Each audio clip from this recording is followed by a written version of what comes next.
একটা ছেলে আছে, সে প্রতিদিন একই রাস্তায় হাঁটে, একই সময়ে। কারণ সেই রাস্তায় একটা মেয়েকে দেখা যায়। সে কখনো কথা বলেনি, কিন্তু মনে মনে হাজারটা কথা বলেছে। এই ছেলেটাকে তুমি চেনো, হয়তো সে তোমার বন্ধু, হয়তো সে তুমি নিজেই। ইন্ট্রোভার্ট ছেলেরা ভালোবাসে অনেক গভীরে, কিন্তু সমস্যা একটাই, সে ফিল করতে পারে সব, বলতে পারে না কিছুই।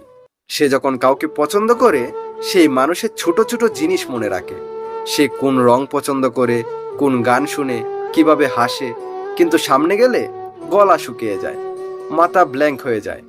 হ্যালো বলতে গিয়ে হ্যাঁ বলে থেমে যায়, আর পরে একা করে শুয়ে ভাবে ওইভাবে বললে ভালো হতো, এইটা বললে কি মনে রাখতো। হলিউডের একটা বিখ্যাত সিনেমা আছে 500 ডেজ অফ সামার, যেখানে টম নামের একটা ছেলে আছে।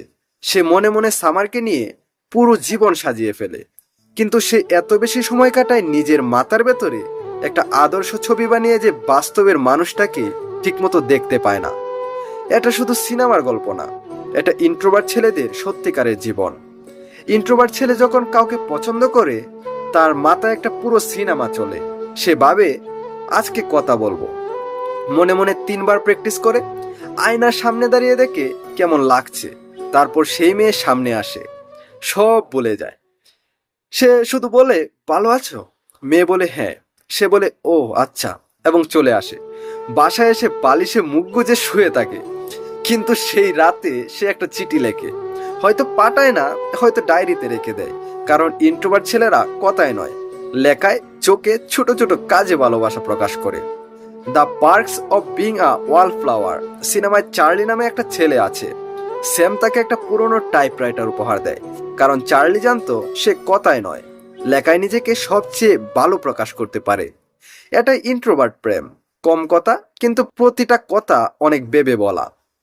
কিন্তু ইন্ট্রোভার্ট ছেলেদের জীবনে একটা সবচেয়ে কঠিন মুহূর্ত আসে, যখন সে দেখে যাকে সে পছন্দ করত সে অন্য কারো সাথে হাসছে, অনায়াসে কথা বলছে, যেভাবে সে নিজে কখনো বলতে পারেনি।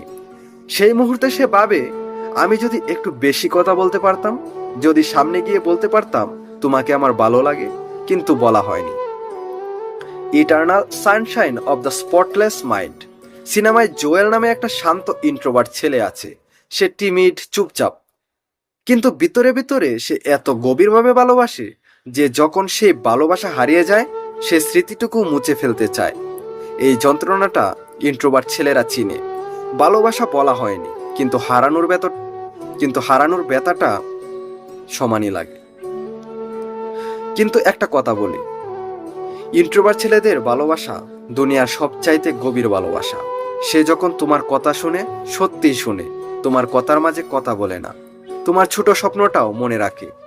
সে হয়তো জন্মদিনে বড় সারপ্রাইজ দেবে না, কিন্তু তুমি যেদিন বলেছিলে তোমার ভালো লাগছে না, সেদিন চুপচাপ পাশে বসে থাকবে, কিছু বলবে না, কিন্তু যাবেও না। এমিলি সিনেমার কথা মনে আছে? এমিলি একটা শাই ইন্ট্রোভার্ট মেয়ে, যে ক্যাফেতে কাজ করে। সে মানুষের জীবন সুন্দর করে দেয়, কিন্তু নিজের ভালোবাসা বলতে সে প্রকাশ করতে পারে না। শেষমেশ যখন সে সাহস করে, সেটাই হয়ে ওঠে সিনেমার সবচেয়ে সুন্দর মুহূর্ত। কারণ দেরিতে বলা কথাও সত্যি মন থেকে বললে অনেক বেশি মূল্যবান। তাই যদি তুমি ইন্ট্রোভার্ট হও এবং কাউকে ভালো লাগে, আজকে পারফেক্ট কথা খুঁজো না, শুধু একটা কথা বলো, ছোট্ট একটা। কারণ তোমার মাথার ভেতরে যে হাজারটা কথা আছে, সেগুলো অনেক সুন্দর, শুধু কেউ একজন সেগুলো শোনার অপেক্ষায় আছে। আর যদি এখনো সাহস না হয়, কমেন্টে লেখো আমিও, কারণ তুমি একা না, আমিও এই পথে হেঁটেছি। পরের ভিডিওতে দেখা হবে। নিজের যত্ন নিও, ভালোবাসা নিও। আল্লাহ হাফেজ।